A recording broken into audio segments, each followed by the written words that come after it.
أشهد أن لا إله إلا الله وحده لا شريك له وأشهد أن محمدا عبده ورسوله يا أيها الذين آمنوا اتقوا الله حق تقاته ولا تموتن إلا وأنتم مسلمون أما بعد فإن أصدق الحديث كتاب الله وخير الهدي هدي محمد صلى الله عليه وآله وسلم وشر الأمور محدثاتها وكل محدثة بدعة وكل بدعة ضلالة وكل ضلالة في النار أو كما قال صلى الله عليه وآله وسلم.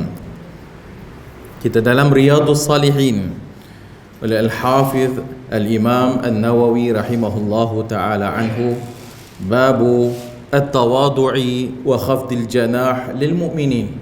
Bab yang ke-71, at-tawadu'i, tawadu' merendah diri, wa khafdul janah merendah diri, lil mu'minin bagi orang-orang yang beriman, ataupun untuk ataupun merendah diri kepada orang-orang yang beriman kepada Allah Subhanahu wa taala. Dan at-tawadu' khuluq. Tawadu' adalah akhlak, khuluqun sunniyun, yang mengandungi banyak kebaikan, khairat kathirah. Tawadu' diddu at-ta'ala. Tawadu' merendah diri lawan kepada meninggi diri. Tawadu' lawan kepada meninggi diri. Tawadu' rendah diri, iaitu seorang insan tidak mengangkat dirinya ala ghairihi, tidak takabbur, tidak mengangkat dirinya atas orang lain, sama ada dengan ilmu ataupun nasab keturunan ataupun harta benda ataupun jah kedudukan ataupun imarah jawatan ataupun kementerian ataupun selain daripada itu. So, itu tawadu'. Tawadu' dalam pelbagai bab yang disuruh oleh agama kita ini, iaitu merendah diri dalam segala bab. Tawadu'i wa khafdil janah lil mu'minin. Iaitu tawadu' juga adalah al-khudu' ataupun khudu'u lil haqq.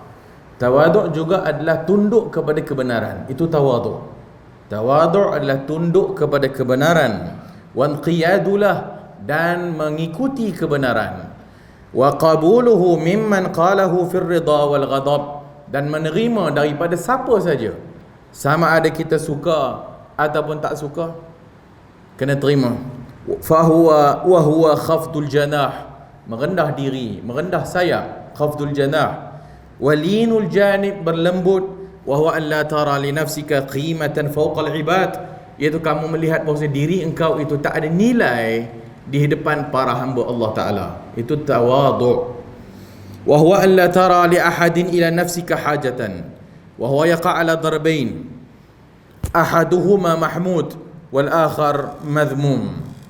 Amma tawadu' al mahmud fa huwa tawadu' al mar'u lillah wa tarku at-tatawul ala ibadihi wal izdira'u bihim.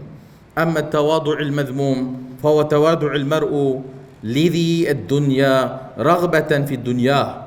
Tawadu' ada dua jenis. Satu tawadu' mahmud, satu tawadu' yang terpuji, iaitu tawadu' kepada Allah, merendah diri kepada Allah, merendah diri kepada hamba-hamba Allah. Adapun tawadu' al-madhmum, tawadu' seseorang untuk urusan dunia, kepentingan dunia, menunduk dan merendah diri untuk mendapat habuan dunia, itu madhmum. Itu adalah tawadu' yang tercela. Jadi Al-Imam An-Nawawi meletakkan bab ini adalah sebagai penyucian hati kita. Riyadhus Salihin adalah kitab tazkiyah. Riyadhus Salihin adalah kitab membersihkan hati. Tidak perlu kepada kesufian dan tarekat yang merepek-repek. Tak payah pergi ke bertapa dalam gua, tak payah. Tak payah nak pergi mengaji cari guru mursyid, tak payah. Baca hadis Nabi. Dan Imam Nawawi rahimahullah menghimpunkan kitab Riyadhus Salihin dengan menghimpunkan bab-bab untuk merendah diri, contohnya bab tawadu', taqwa dan sebagainya, takut Allah. Jadi ini yang sepatutnya kita gunakan sebagai silibus untuk tazkiyah, silibus untuk tasawuf. Bukan pergi dah cari mana-mana merepek dah betapa macam kita sebut tadi, ataupun pergi kepada suatu amalan tarekat yang kita pun tak pasti membersihkan diri ke tak, Dan tawaduk, apabila sebut bab tawaduk, tawaduk semua orang. Bukan saja kita suruh orang ramai ni tawaduk. Ustaz pun kena tawaduk. Masalahnya ustaz tak nak tawaduk. Masalahnya tuan syekh, masalahnya yang dikatakan orang alim, ulama, kadang-kadang nampak macam alim tapi tidak tawaduk, sehingga menyeru kepada diri sendiri, menyeru kepada kumpulan sendiri, menyeru supaya mengagungkan diri ustaz, menyeru supaya mai cium tangan ustaz, cium. Bukan setakat cium tangan, cium kaki ustaz. Ini tawaduk apa ni? Dan yang buat demikian yang menyatakan mereka kumpulan tasawuf. Yang buat demikian mereka menyatakan mereka kumpulan tarekat. Tapi mengajak anak murid melutut di hadapan guru dan mencium tangan balik, depan belakang diciumnya. Tangan mak bapak pun dia tak cium depan belakang. Tangan syekh dicium depan belakang. Ini bohong atas nama agama.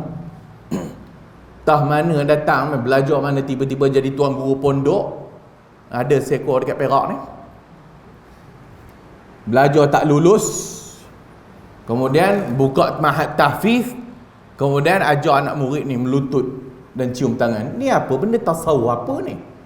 Ini tarekat apa benda ni?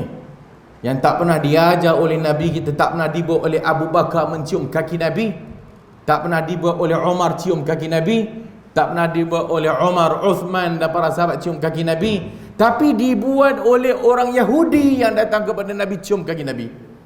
Yahudi buat.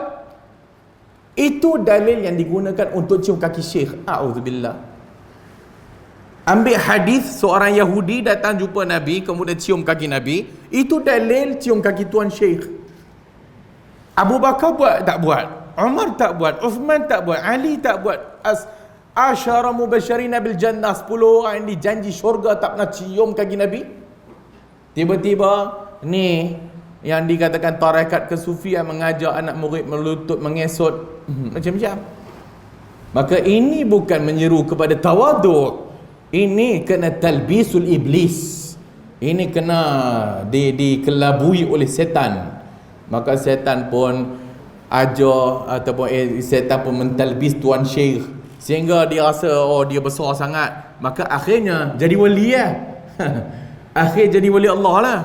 Boleh magic, boleh buat tu, boleh buat ni, boleh buat tu, boleh buat ni, boleh buat macam-macam dengan dakwaan karamah. Boleh cakap dengan monyet, boleh cakap dengan singa, boleh bagi makan pisang singa. Dah kenapa ni? Jalan atas air, konon-konon lah, tak ada pula lagi siapa setakat ni jalan atas air kan. So ini semua kadang-kadang kalau kita tak mengaji, maka kita jadi dibodohkan oleh orang yang namanya ustaz. Tak apa, saya ustaz, saya boleh cakap lah. Sekali dia kata apa dan apa kau ustaz nak cakap, mami aku cakap. So ini tawaduk yang disusun oleh Al-Imam Nawawi rahimahullahu ta'ala anhu. Jadi tawaduk mazmum adalah tawaduk kepada dunia. Maka siapa-siapa nak jah kehebatan dunia, tu dibuat tu.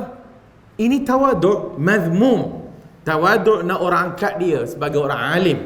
Tawaduk nak orang mengagungkan dia macam dia wali Allah. Maka ini apa? Nak urusan dunia. Maka dia bukan nak Allah dan Rasul. Maka dia nak supaya orang angkat dia sebagai tuan guru, orang angkat dia sebagai syekh. Jadi ini tawaduk yang mazmum. Adapun tawaduk lillah, kita tengok para ulama yang ikhlas mengajak orang kepada Al-Quran dan Sunnah, sangat-sangat tak menyuruh orang cium tangan dia, sangat-sangat tak menyuruh orang cium kaki dia, sangat-sangat mengajar jangan tunduk. Tunduk pun tak boleh.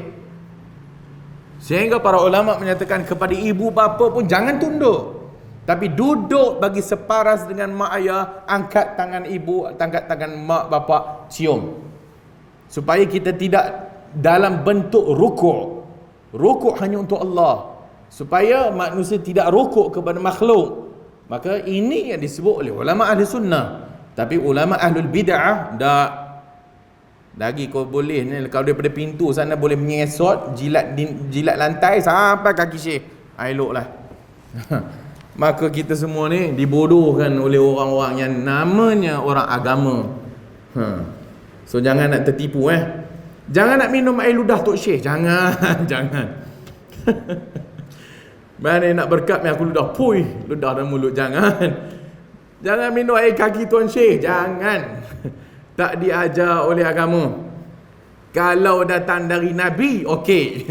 Tapi Nabi dah tak ada. Berkat pada jasad Nabi boleh lah. Tapi berkat pada jasad ustaz, jangan. Sebab ustaz pun orang biasa juga. Tak adanya wali-wali ni khas untuk ustaz saja. Tak.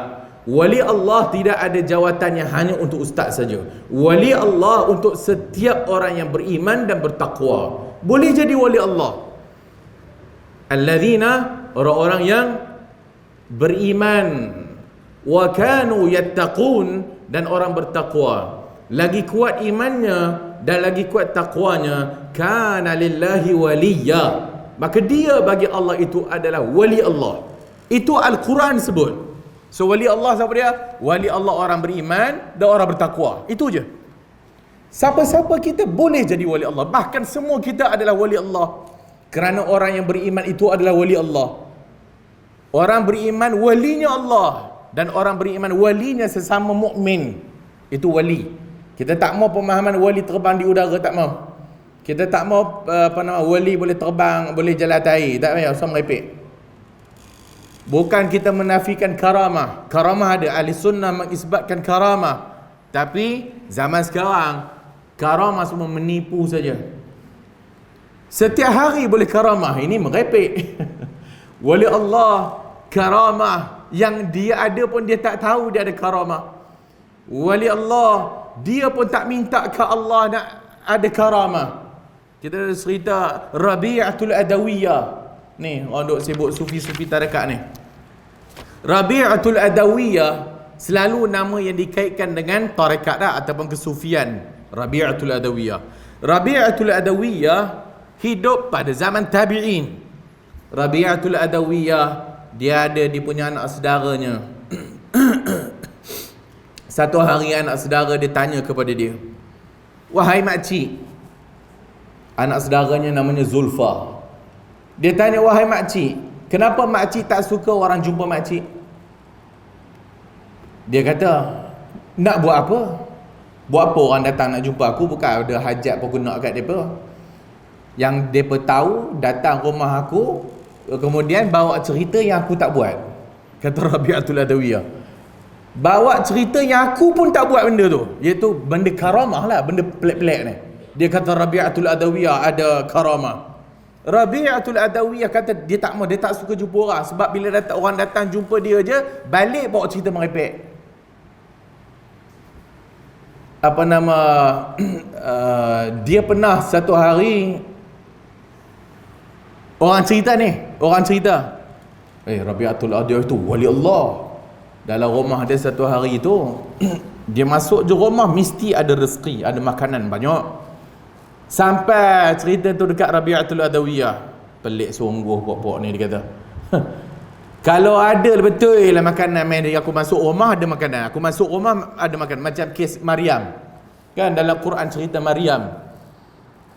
Wa kana, apabila Zakaria dakhala al-mihrab, apabila Zakaria masuk mihrab, Zakaria akan nampak makanan dalam mihrab tempat Maryam. Itu wali Allah lah, betul lah. Rabi'atul Adawiyah pun dikatakan demikian. Dia kata kalau ada betul lah makanan tiba-tiba ada dalam rumah aku pun tak nak sentuh, aku takut. Dia pun takut nak menyentuhnya. Tak, tiba-tiba mana pula datang ni, dia pun tak berani. Satu hari dia bangkit, dia berpuasa pada hari yang sangat sejuk. Tiba-tiba rasa macam nak eloklah buat sup, sedap juga buat sup. Tapi bawang merah tak ada, basal tak ada. Bawang merah tak ada, bawang putih tak ada. Elok lepas dia cakap bawang putih tak ada, bawang merah tak ada, tiba-tiba ada seekor burung datang lempar bawang putih, bawang merah. Kemudian dia tengok, alamak, tak jadilah aku nak masak. Dia kata, tah ini daripada setan, dia kata. Itu Rabi'atul Adawiyah. Orang yang bertakwa, benda pelik-pelik ni dia tak mau jadi sebab dia pun takut. Tapi orang merepek setiap hari mau benda magic. Itu beza dia. Apa beza mukjizat dengan karamah? Mukjizat Nabi liizhar. Mukjizat Nabi nak bagi zahir, bagi orang nampak dan bagi orang tercabar. Itu mukjizat Nabi, tujuan dia. Karamah para wali lil kitman. Karamah para wali adalah ditutup dan disembunyikan. Itu beza karamah dengan mukjizat. Karamah diberitahu kepada orang sebagai suatu tahaddi, sebagai suatu cabaran kepada orang kafir yang tak mau mengikut dakwah Nabi. Tapi karamah untuk disembunyikan dan didiamkan, itu bezanya. Tapi kalau kita sekarang ni tak habis-habis cerita karamah, selok tirai Nabi bagi jawapan, apa lagi macam-macam benda merepek-merepek yang sekarang ni. Tok Kenali masuk teksi terberak dalam teksi, dah kenapa ni? Tok Kenali masuk dalam teksi terberak dalam teksi, kemudian orang teksi marah, kemudian teksinya rugi. La ilaha illallah. Kau ni nak cerita kemuliaan Tok Kenali ke kau nak hina Tok Kenali berak tempat orang? Tok Kenali satu hari pergi kedai nak beli barang, jadi dia pun tawar harga. Tuan kedai tak nak bagi, dia tak nak tawar, terbakar kedai tu. Oh, dah suka sangat cerita merepek-repek. Ini beza ahli sunnah dengan ahli bid'ah ni. So ahli bid'ah suka benda merepek-repek, ahli sunnah tak suka benda merepek-repek. So tak mau, kita pun tak mau lah. Cukuplah karamah yang ada kepada kita. Jika kita dapat istiqamah atas taat kepada Allah dan Rasul, itu karamah. Dan cukuplah kalau kita ini mati dalam Islam, mati atas iman, itu yang kita nak. Itulah ada karamah yang sepatutnya kita nak, bukan tiba-tiba macam-macam benda merepek hak yang diceritakan tadi. So mesti tawadhu'. Al-Imam An-Nawawi qala Allah Ta'ala wakhfid janahaka liman ittaba'aka minal mu'minin. Syu'ara 215. Wakhfid janahak, rendahkan sayapmu. Apa maksud rendahkan sayap? Maksudnya merendah dirilah. Kenapa dia kata wakhfid janahaka? Kerana orang yang meninggi diri ni, dia rasa dia macam burung, berterbangan di udara dengan begitu megah sekali. Maka Al-Quran guna wakhfid janahak, rendahkan sayapmu. Maksudnya bagi tawadhu', tunduk diri, jangan meninggi diri. Liman ittaba'aka minal mu'minin, kepada orang-orang yang mengikut engkau dari kalangan orang beriman. Maksudnya Allah suruh kita ni tunduk diri, jangan membangga diri, jangan angkat diri di hadapan orang yang beriman. Ya ayyuhalladzina amanu man yartadda minkum an dinihi fasawfa ya'ti Allahu biqaumin yuhibbuhum wa yuhibbunahu adzillatin 'alal mu'minin a'izzatin 'alal kafirin. Wahai orang yang beriman, sesiapa yang murtad dari kalangan kamu, an dinihi, daripada agamanya, fasawfa ya'ti Allahu biqaumin, Allah akan ganti dengan kaum lain. Siapa nak murtad silakan, Allah akan ganti dengan kaum lain. Yuhibbuhum wa yuhibbunah, yang kaum yang Allah ganti ini Allah cinta kat depa, depa cinta kat Allah Azza wa Jalla.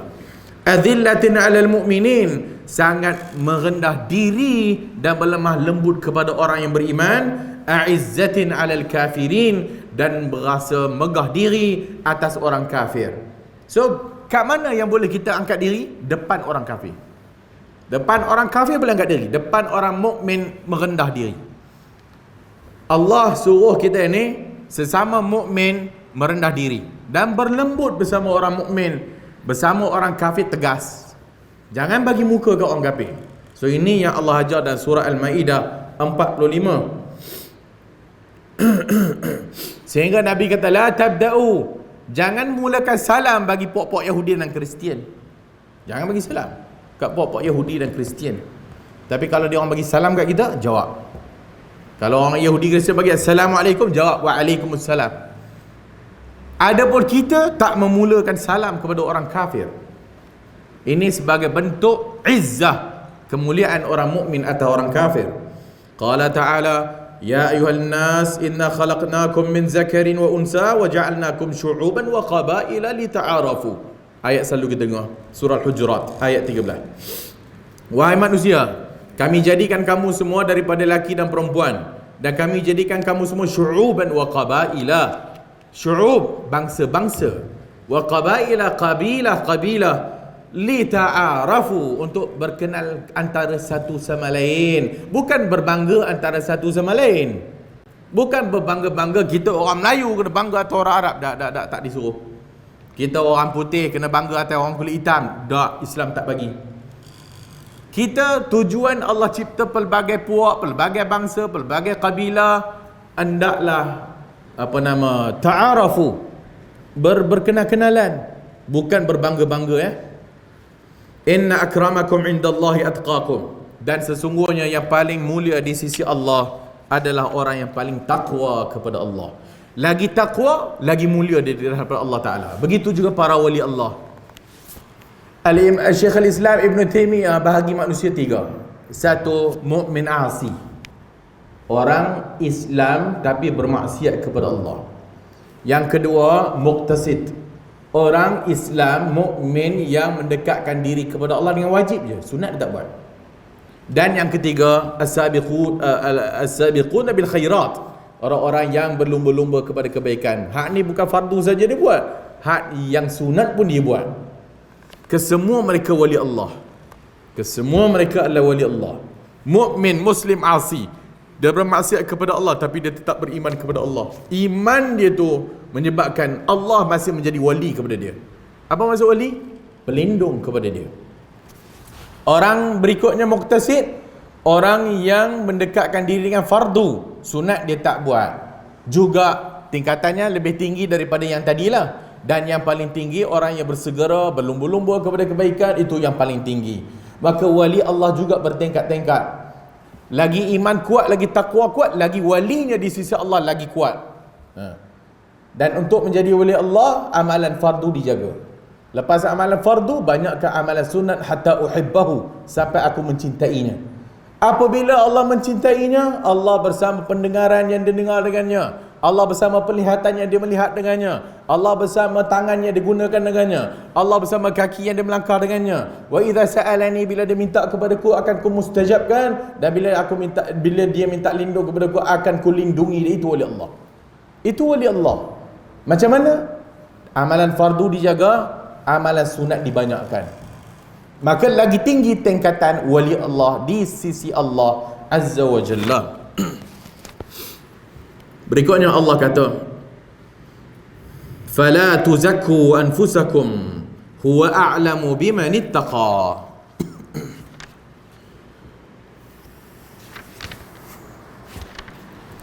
Fala tuzakku anfusakum, jangan kamu bagi tazkiyah diri sendiri. Jangan rasa diri bagus. Jangan rasa mendakwa diri kamu itu terbaik. Huwa a'lamu biman ittaqa, kerana Allah lah yang lebih tahu siapa yang bertakwa di sisi Allah Ta'ala. So, takwa ni dalam at-taqwa hahuna, dalam.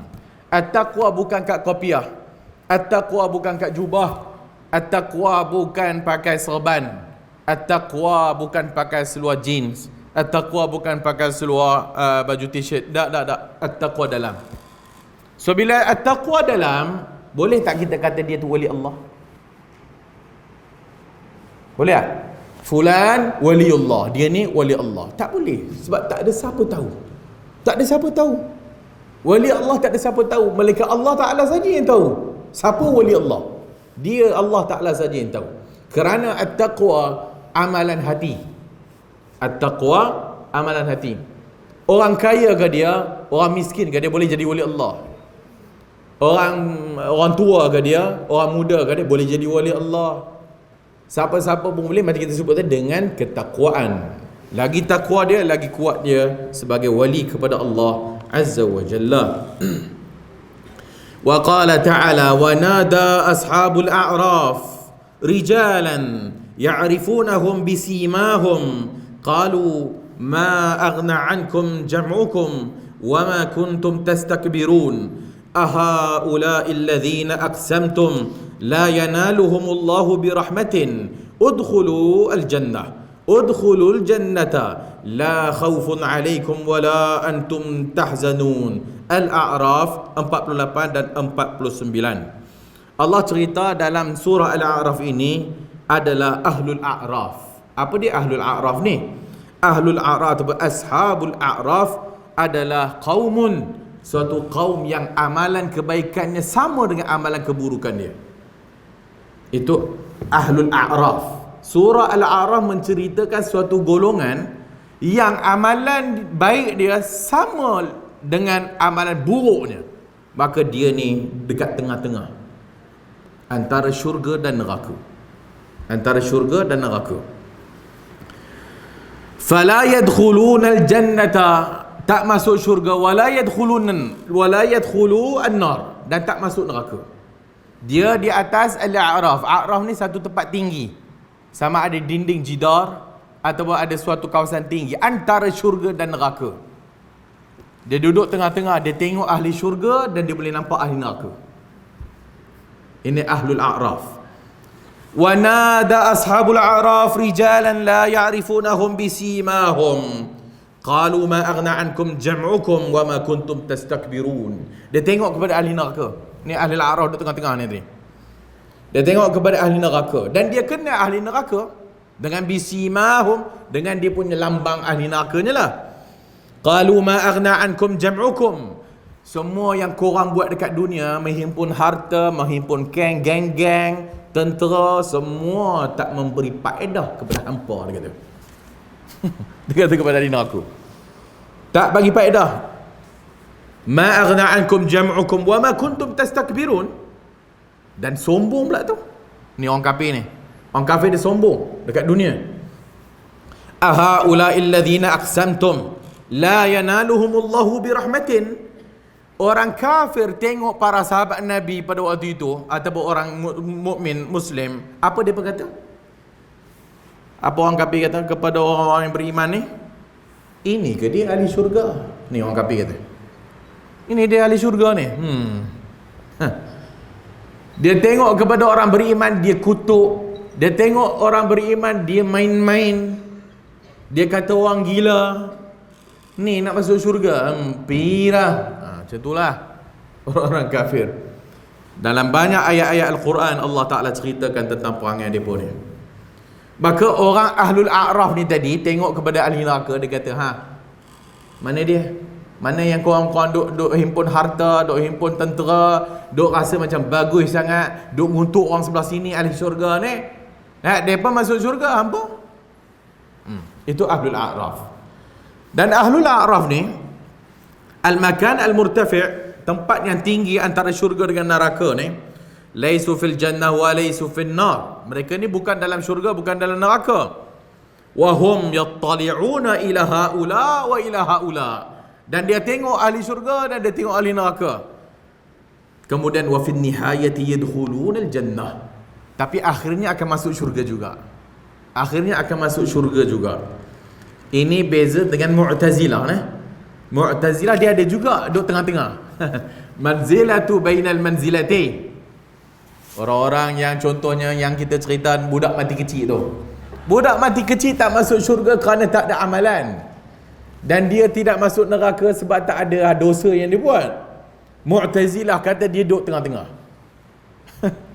Menyebabkan Al-Imam Abul Hasan Al-Asy'ari berbahas dengan bapa tiri dia Abu Ali Al-Jubba'i. Ni budak mati kecil ni kat mana tempat dia? Duduk tengah-tengah lah. Kenapa tak boleh masuk syurga? Sebab tak ada amalan. Kenapa tak boleh masuk neraka? Sebab dia pun tak buat dosa. Maka duduk tengah-tengah. Ahli neraka dengar. Ahli neraka dengar. Habis tu kalau dah puak-puak ni mati kecil dan mereka ini Allah tahu bila besarnya buat maksiat, kemudian dimatikan kecil supaya mereka tak masuk neraka. Yang kami masuk neraka ni kenapa tak mati kecil? Yang kami masuk neraka ni kenapa tak mati kecil? Kan bagus kalau kami pun mati kecil, tak adalah masuk neraka. Maka kita duduklah kat tengah-tengah tu, paling kurang tak adalah dibakar ada api dah. Itu Mu'tazilah. Menyebabkan Al-Imam Abul Hasan Al-Asy'ari tak boleh jadi ni akidah ni aku tak boleh terima. Maka dia pun duduk sorang-sorang dalam rumah dia, berkurung, ngaji balik, baca mentelaah balik. Akhirnya dia buang akidah Mu'tazilah. Dia keluar atas mimbar Jami' Basrah. Dia kata, aku Abu Hasan Asy'ari macam korang kenal. Hari ni aku meninggalkan akidah lama aku, akidah Mu'tazilah. Macam mana aku buang jubahku ini? Dia pun tanggal jubah, dia campak jubah dia tu.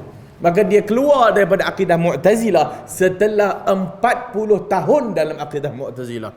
Al-Imam Abul Hasan Al-Asy'ari. rahimahullah, Imam Ahli Sunnah, akhirnya di akhir dia masuk akidah, dan dia berpegang kepada akidah yang dipegang oleh Imam Ahmad ibn Hanbal, iaitu Imam Ahli Sunnah wal Jamaah. So ayat ni tadi nak cerita, puak-puak ini takabur, sombong. Orang kafir dia sombong, tapi orang beriman tak boleh sombong. Orang yang beriman mesti tunduk diri dan mesti merendah diri kepada orang-orang yang beriman yang lain.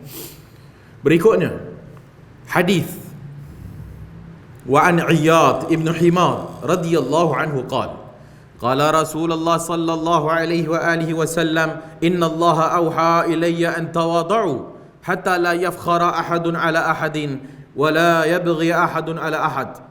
Dari Iyad ibn Himar radhiyallahu anhu qala, kata Rasulullah sallallahu alaihi wa alihi wasallam, sesungguhnya Allah Taala mewahyukan kepadaku, an tawada'u, hendaklah kamu semua tawadu'. An tawada'u, merendah diri. La yafkhara ahadun ala ahad, jangan siapa-siapa pun meninggi diri atas orang lain, tak boleh.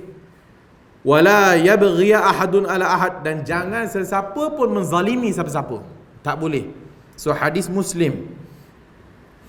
So dalam hadis ini diajarkan kepada kita tawaduk, dan Nabi SAW menerima wahyu melalui ilham. Allah bagi wahyu dan Nabi sebut, dan dia sunnah. Sebab itu sunnah pun wahyu daripada Allah Subhanahu wa ta'ala.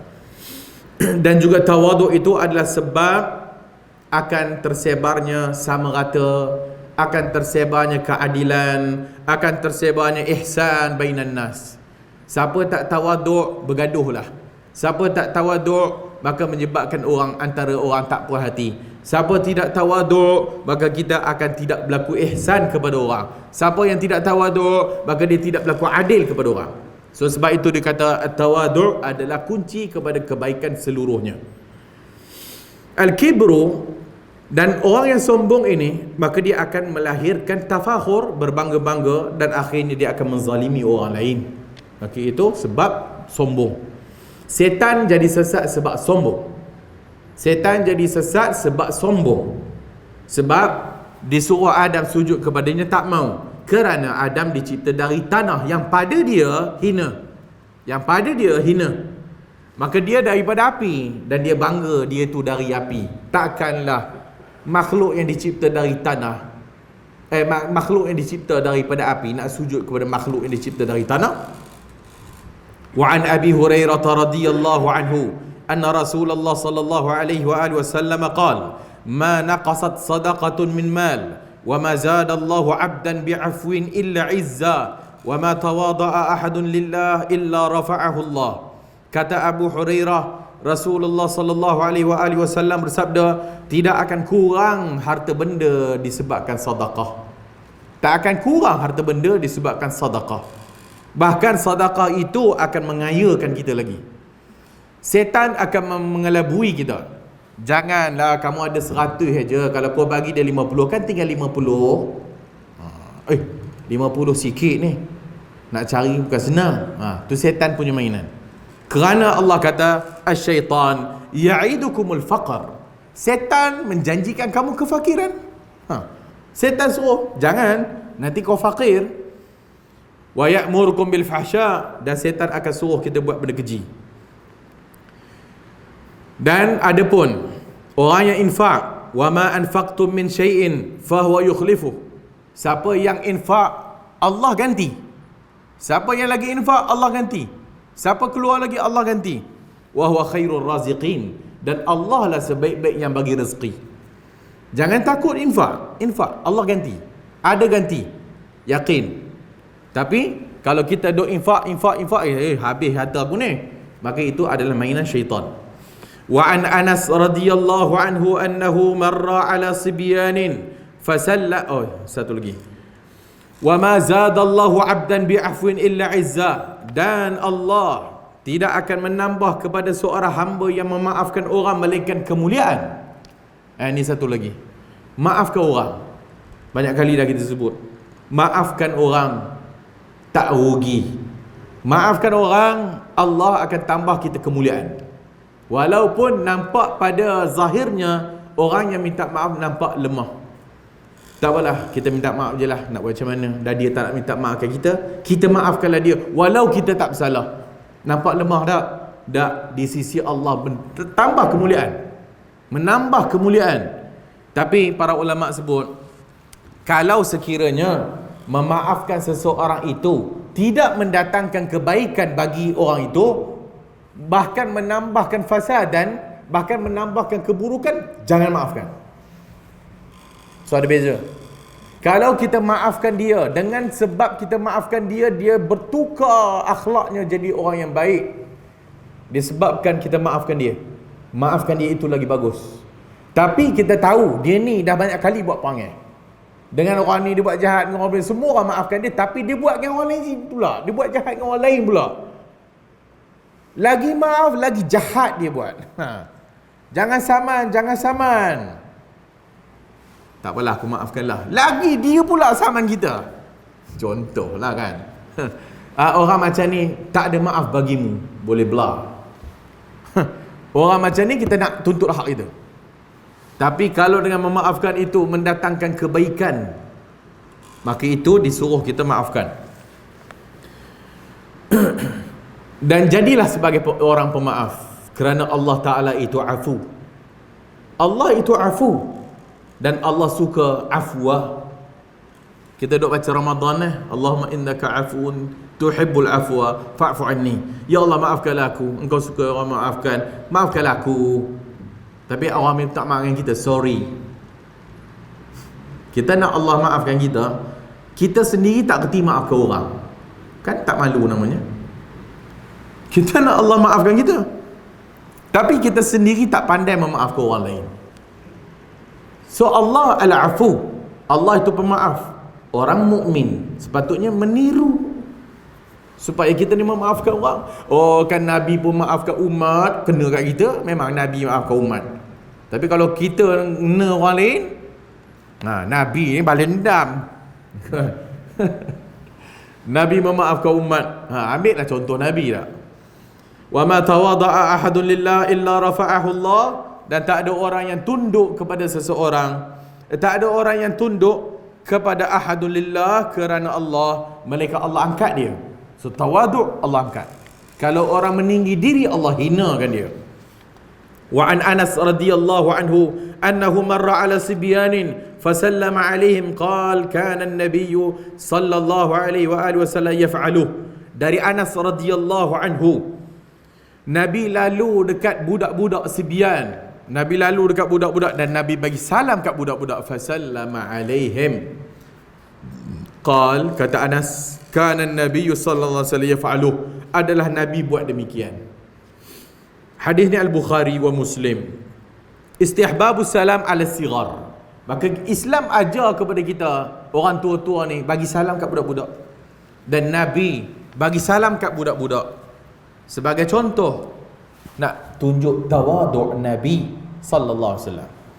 Kita budak-budak, tak adanya dia hormat ataupun kasih sayang kepada budak-budak. Dia nak budak-budak hormat kat dia, tapi dia sendiri tak reti nak buat baik kat budak-budak. Budak-budak datang masjid, budak-budak belakang. Tambah bulan Ramadan. Lagilah makcik-makcik lagi marah. Budak-budak orang nak sembahyang tak khusyuk. Macam lah khusyuk sangat selama hari ni. Nabi sallallahu alaihi wasallam cucu main dalam masjid. Cucu panjat belakang, Nabi tak bangkit-bangkit. Sahabat kata, faham Nabi ni tak bangkit-bangkit, sujud tak bangkit-bangkit. Rupanya Hasan dan Husin duduk nunggang atas. Dan selagi mana tak nunggang, tak habis nunggang, Nabi tak bangkit. Dan Nabi kalau lalu tengok budak-budak, Nabi bagi salam, Assalamualaikum. So budak-budak ni rasa seronok.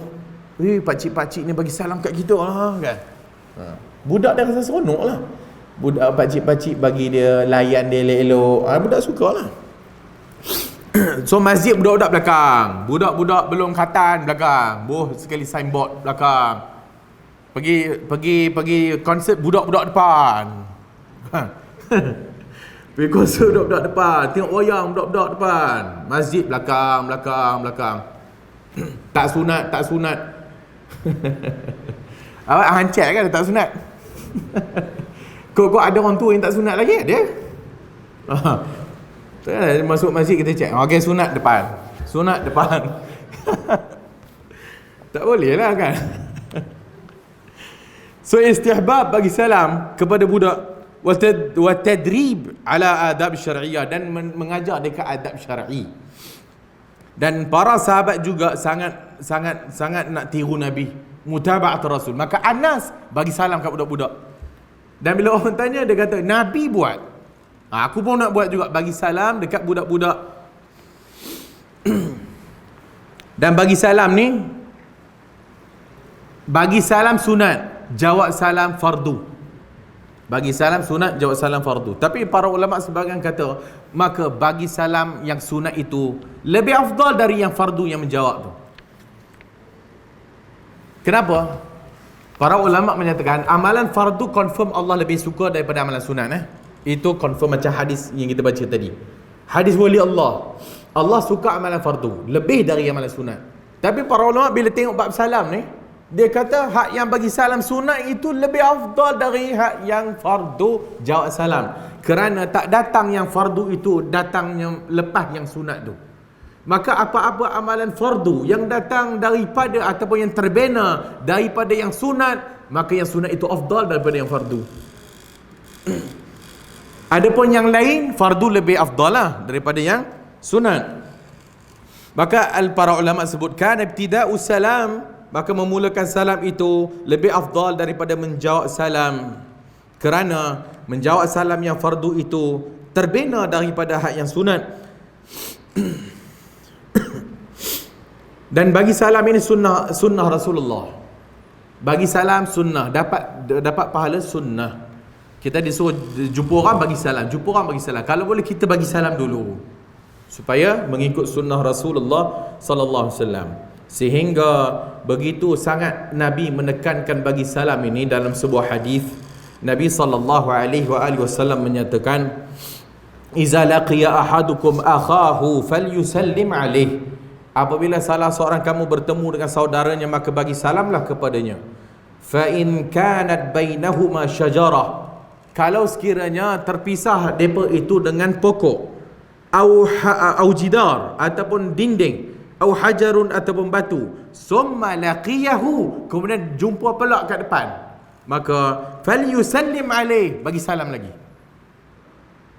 Kita dah jumpa bagi salam, tengah jalan, ada batu besar dinding, kita pun terpisah, seorang ikut sini, seorang ikut sini. Jumpa balik kat depan, assalamualaikum, bagi salam balik. Assalamualaikum, bagi salam balik. Tengah jalan dengan kawan, tiba-tiba kita terpisah dengan orang ramai lalu, pergi jalan kat pasar malam, tengah bersama kawan kita terpisah, orang duk lalu, jumpa balik ke depan, assalamualaikum, bagi salam. Para ulama sebut sunnatun mahjurah, sunnat yang ditinggalkan. Sunnah yang ditinggalkan benda ni, iaitu salam lepas terpisah. Bila pisah, jumpa balik, bagi salam. Kita pun duduk dalam bilik dengan kawan, kita pun keluar sat, buang sampah, masuk balik, bagi salam, assalamualaikum. Pergi sat tandas, masuk balik bilik, bagi salam. Keluar sat lagi, kita nak keluar, kita keluar pintu sana, kawan kita keluar pintu sini, jumpa balik depan, assalamualaikum, bagi salam. So sunnah mahjurah. Berikutnya, so dalam bab ini nak mengajar kepada kita tawaduk.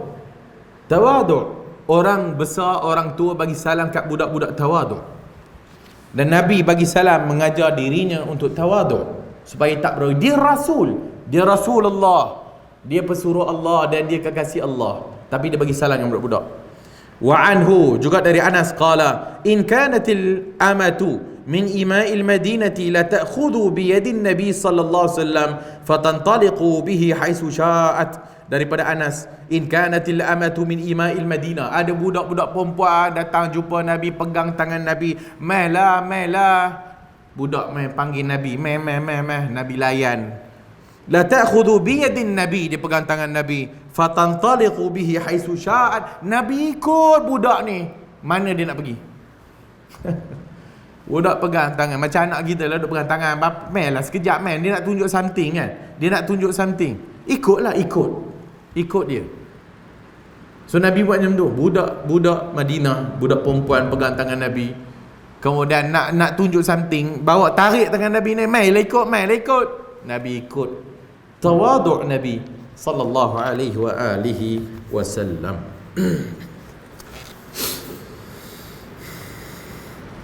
Dan itu menunjukkan syiddatu tawadu'i, sangat tawaduknya Nabi dengan keadaan ini. Dan juga menunjukkan kasih sayang Nabi kepada kanak-kanak, kasih sayang Rasulullah kepada kanak-kanak. Berikutnya, wa 'anil Aswad ibn Yazid qala su'ilat Aisyah radhiyallahu anha ma kana an-nabiy sallallahu alaihi wa alihi wasallam yasna'u fi baytihi qalat kana yakunu fi mihnati ahlihi yani khidmati ahlihi fa idha hadarat as-salah kharaja ila as-salah rawahu al-Bukhari. Dari Al-Aswad ibn Yazid qala su'ilat Aisyah ditanya radhiyallahu anha, ma kana an-nabiy sallallahu alaihi wasallam yasna'u fi baitihi, Nabi kat rumah dia buat apa ya? Orang tanya Aisyah radhiyallahu anha. Qalat, Aisyah kata, kana yakunu fi mihnati ahlihi, Nabi buat kerja rumah. Ni kita dah sebut pagi tadi dekat Baitul Salam, Baitul Ilmi. Nabi buat kerja rumah, yakni khidmati ahli, tolong orang rumah dia. Fa idza hadaratis salah, bila waktu salat masuk, Nabi keluarlah pergi masjid. Bila dulu rumah, Nabi basuh baju, Nabi sidai baju, Nabi masak. Orang zaman sekarang, kita sebut pagi tadi, orang zaman sekarang, ni orang lelaki kita nak bagi pesanan, dia kata, cik, perempuan lah kan, ni kerja-kerja masak, kerja basuh pinggan, kerja cuci baju ni, lipat baju, sidai baju ni bukan kerja orang perempuan ya. Dia kata tak ada job description, tak ada disebut dalam job scope dia. Perempuan kena masak untuk laki, perempuan kena basuh baju laki, perempuan kena serika baju laki, perempuan kena khidmat untuk laki. Tak ada sebut dalam hadis. So orang lelaki buat sendiri kan lepas ni. Dia pun kata rapi itulah. Habis orang perempuan buat apa kan? Melera. Dah habis semua nak lelaki buat, lelaki cari duit, lelaki keluar pergi kerja, lelaki balik kena masak, lelaki pula kena tukar pampers anak, lelaki kena tidur anak, macam-macam lah semua lelaki kena buat. Macam ni lah lelaki misali, yang dia melera, tak ada kerja. Kerja orang perempuan tu khidmat. Kerja orang perempuan tu khidmat kat laki dia. Memang dia tak sebut masak. Satu masak, dua jahit baju, tiga basuh baju, lipat baju, tengok TV. Tak ada. Sapu lantai, vacuum lantai. Memang dia tak sebut. Tapi apa maksud khidmat kepada laki? Bukanlah kita nak kata itu kerja perempuan saja, dah lah. Macam hadis ni lah. Tengok Nabi. Nabi balik rumah, bukan dia tak buat kerja rumah, dia tolong. Kan? Basuh baju sendiri. Hatta kalau kita boleh masak sendiri, kita masak sendiri. Kita boleh serika baju sendiri, kita serika baju sendiri. Baju kita basuh sendiri, baju kita lipat sendiri. Boleh aja, tak ada masalah. Nabi buat juga. Tapi bukan bermakna itu kerja lelaki pula. Habis kalau perempuan kata itu bukan kerja dia, kerja lelaki. Bukan kerja lelaki juga. Lelaki pun kata tak ada dalam job description. Jadi perempuan ni kerjanya khidmat kepada suami dia. Sebab itulah tugas orang perempuan. Daripada zaman Nabi, Aisyah masak tak? Bukankah Nabi balik rumah, Nabi kata, ada apa-apa kena masak? Ada bang? Tak ada. Aisyah kata tak ada benda nak masak. Kita puasa je lah hari ni. So apa maksud dia? Aisyah masak tak? Aisyah kerjanya duduk mana? Duduk rumah. Sebab itu perempuan dikatakan ketua kepada rumah bila lelaki tak ada. Lelaki pergi kerja, hak ketua rumah isteri lah. Perempuan lah menguruskan hal rumah. Tapi bila lelaki balik, lelaki tolong. Bukan tak tolong. Kalau memang lakinya jenis tak tolong, memang nak kena lah kan. Kita baca hadis ni lah. Maka Nabi pun buat, kana yakunu fi mihnati ahli. Maka Nabi buat kerja rumah. Nabi tolong.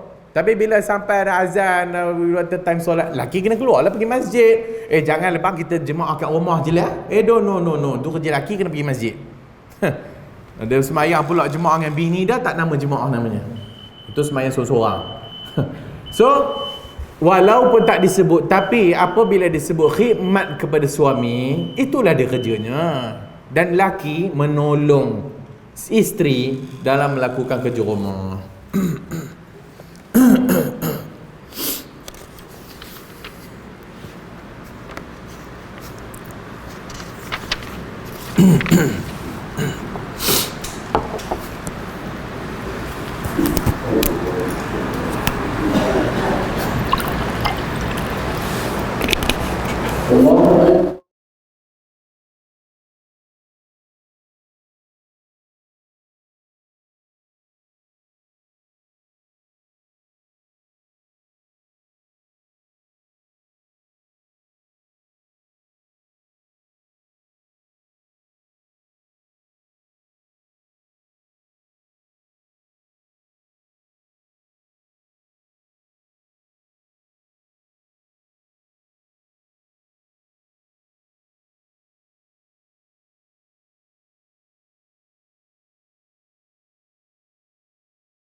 عنه قال انتهيت إلى رسول الله صلى الله عليه وآله وسلم وهو يخطب.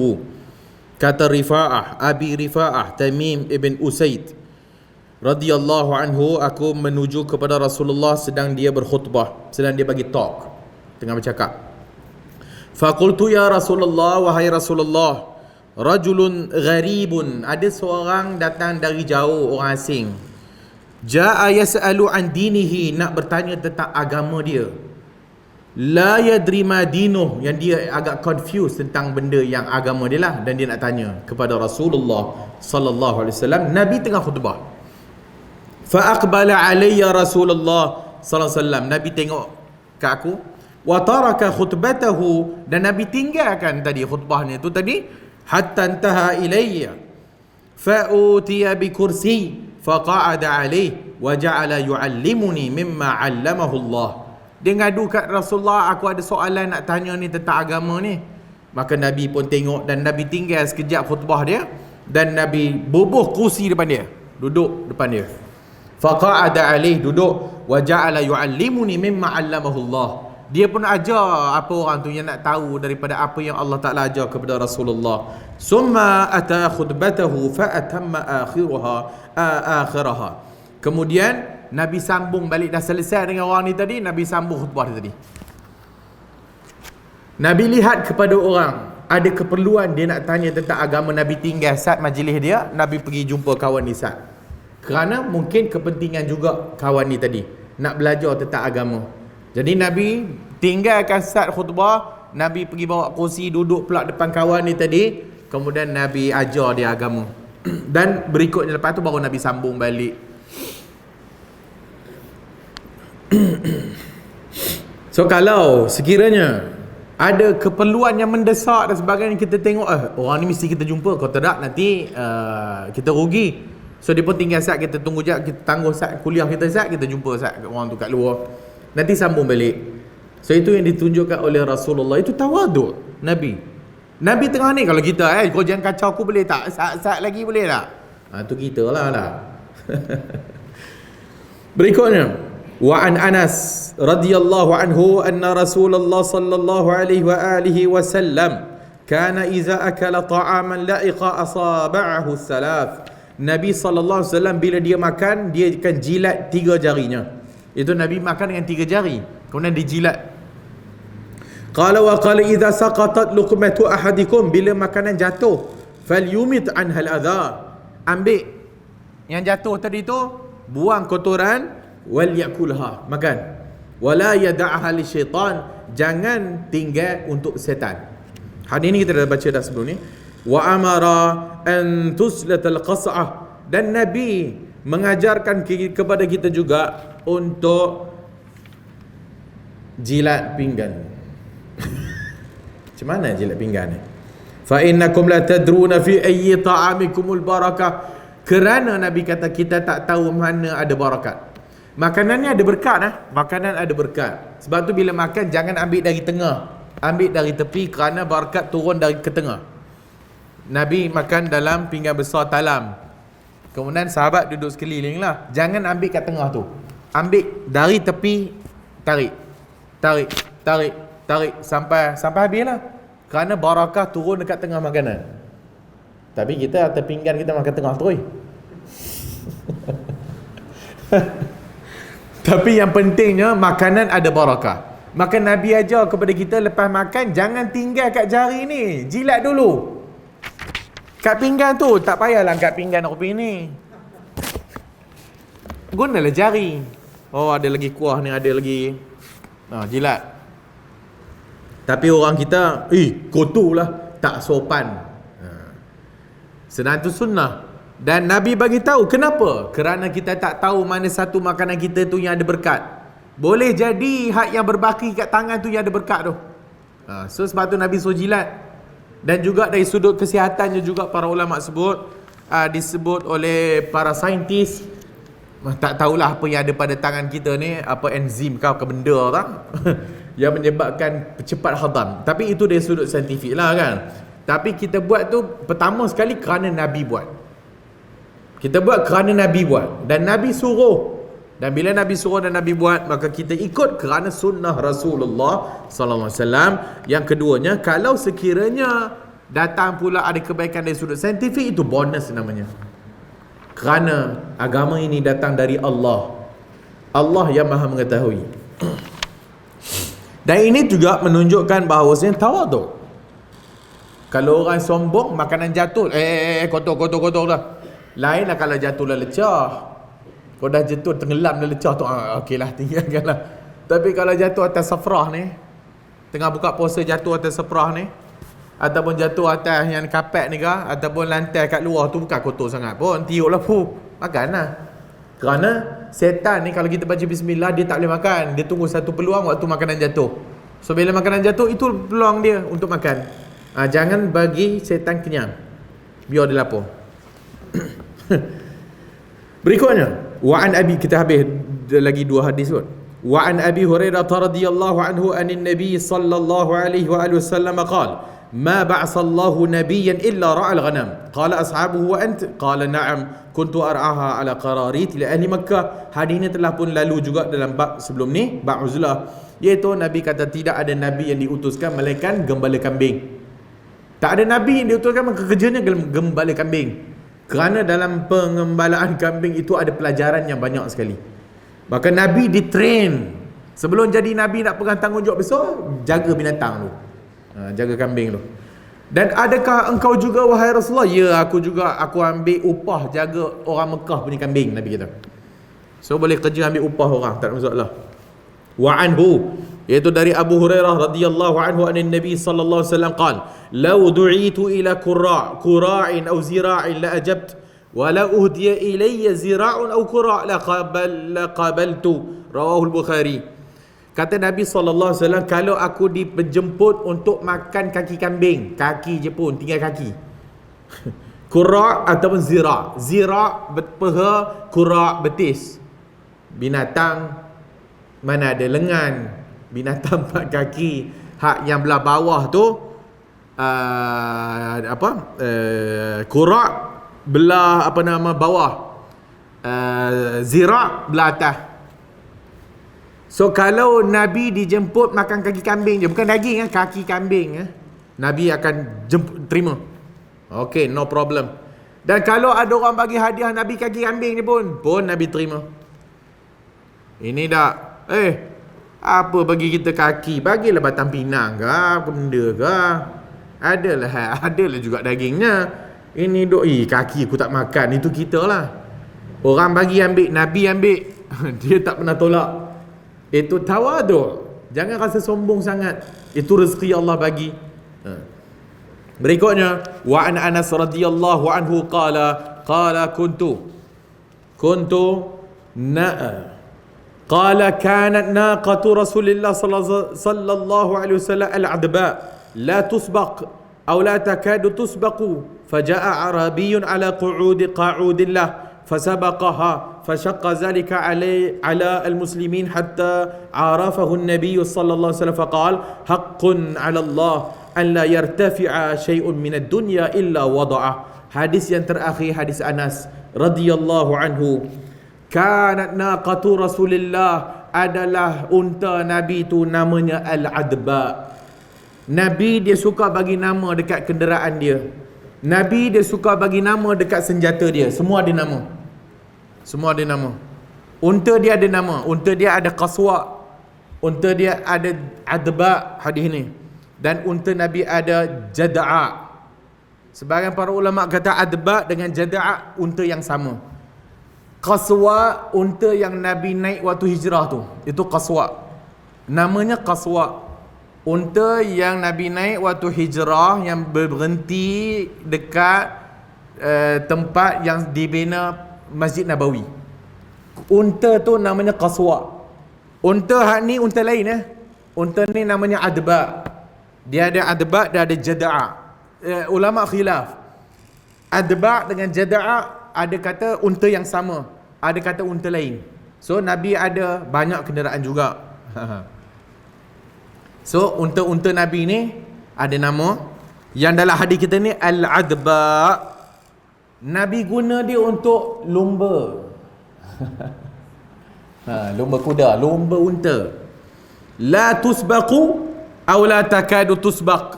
Unta ni laju sungguh, tak ada unta lain boleh challenge. Satu hari A'rabi berlumba dengan Nabi. Kemudian A'rabi ni menang. Unta Nabi kalah. Faja'a A'rabiyyun ala qa'udin lahu fasabaqaha. Unta A'rabi pada pasir ni tadi lebih dulu daripada unta Nabi, kemudian menyebabkan fashaqqa zalika ala al-muslimin hatta arafahu Nabi. Sampai alamak, unta Nabi kalah lah. Alamak, macam mana ni? Dia rasa macam tak tenang lah, unta Nabi kalah. Sehingga Nabi nampak wajah-wajah sahabat macam tak tenteram. Macam berani betul Arab padang pasir ni Syekh mengalahkan Nabi. Tak patutlah kan, mana ada macam tu. Maka Nabi tahu, Nabi tengok sahabat dan Nabi kata haqqun 'ala Allah, adalah menjadi hak Allah Taala. Alla yartafi'a syai'un minad dunya illa wada'ah, adalah menjadi hak Allah Ta'ala. Benda dunia ni Allah angkat dan Allah jatuhkan. Itu benda dunia ni. Tawaduk Nabi sallallahu alaihi wa alihi wasallam. Ada hari kita menang, ada hari kita kalah. Kalau dia lumba dengan Aisyah tu dia kalah, dia buat-buat. Tapi kali ni unta Nabi kalah. Adba ni unta Nabi kalah. Dan apabila sahabat tak berapa nak selesa dengan kekalahan unta Nabi ni, maka Nabi kata, itu hak Allah lah.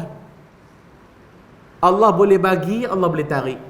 Semua benda-benda dunia ni, maksudnya bukan agama lah kan. Maksudnya Nabi ni lumba je. Bab-bab dunia lah. Boleh tak lumba lari? Lumba lah. Boleh tak main lumba kuda? Boleh, jangan judi dah. So, Nabi kata, haqqun 'ala Allah alla yartafi'a syai'un minad dunya, adalah menjadi hak Allah alla yartafi', untuk Allah tidak mengangkat benda yang, ataupun Allah mengangkat benda dunia ni, illa wada'ahu, berikutnya nanti Allah akan jatuhkan dia, Allah akan turunkan dia. Maksudnya gitulah dunia, ada masa kita naik, ada masa kita jatuh. Dan itu yang jadi dalam kes ni, sebagai Nabi nak ajar kepada para sahabat, tak menjadi masalah, no problem. Ini bab dunia je pun, kita berlumba, tak ada masalah. Dan kalau sekiranya asyik menang saja, tidakkah nanti akan menyebabkan, ya kalau kita lah, menang ni juara tahunan, apa dipanggil, juara menunggu, apa benda tak, dah 7 tahun dia menang aja, tak ada orang lain menang, sudahnya jadi bangga lah. Maka satu hari dia kalah dan sebagainya, maka Nabi tunjuk dalam bab ni, maka ini mengajar kita kepada tawaduk. So dalam bab dunia mesti tawaduk. Tambah pula sesama orang Islam. So bila sesama orang Islam mesti tawaduk, mesti rendah diri, jangan sombong, jangan mengangkat diri, termasuk ustaz. Ustaz pun tidak boleh sombong, ustaz pun tak boleh nak menganggap dia tu bagus, kerana ustaz juga orang, ustaz juga buat salah. Jangan kita angkat tiba-tiba akhirnya terzahir kesalahan ustaz, kan madu. Suka biar pada-pada, tak suka pun biar pada-pada. Kamu cinta kepada orang haunan ma, pada-pada, sebab akan datang satu hari kau akan benci dia. Dan kamu benci orang pada-pada, kerana satu hari nanti kau akan suka kat dia. Mula-mula satu geng, lepas tu pisah jadi camp yang berlainan. Nak pelatihan ni pilihan raya. Seorang ni mula-mula kan satu geng, tapi oleh kerana dah tiba-tiba tak sesuai dengan prinsip I, maka dia pun bergaduh, maka dia pun kata, kita lawan lah. So itu manusia lah. Mudah-mudahan Allah Ta'ala ajar kita ni tawaduk. Mudah-mudahan Allah Ta'ala ajar kita ni jangan takabur, kerana ketakaburan itu hanya milik Allah Ta'ala sahaja, dan dialah yang layak untuk takabur dan angkat diri. Adapun manusia yang hina ini, tak ada ruang untuk dia takabur, dan tak malu kalau dia itu takabur dan mengangkat diri dan tidak tawaduk kepada Allah dan kepada Rasulnya dan kepada orang-orang yang beriman. Adapun kepada orang kafir kita tegas. Adapun kepada orang kafir, jangan tawaduk tak tentu hala. Ni orang kafir ni, dia kata janganlah ni, Islam ni dah banyak sangat dapat ni. Okeylah, tak apalah. Okeylah. Ni kita nak buat kuil banyak ni. Masjid, okey tak apalah, kita bagilah tanah masjid, sampai habis tanah-tanah kita pun nak bagi ke orang. Konon-konon tawaduk. Itu tawaduk tak bertempat. Maka orang kafir pijak kepala kita, apa tak dibuat. Wallahu a'lam bis-shawab. Subhanakallahumma wa bihamdika, asyhadu an la ilaha illa anta, astaghfiruka wa atubu ilaik.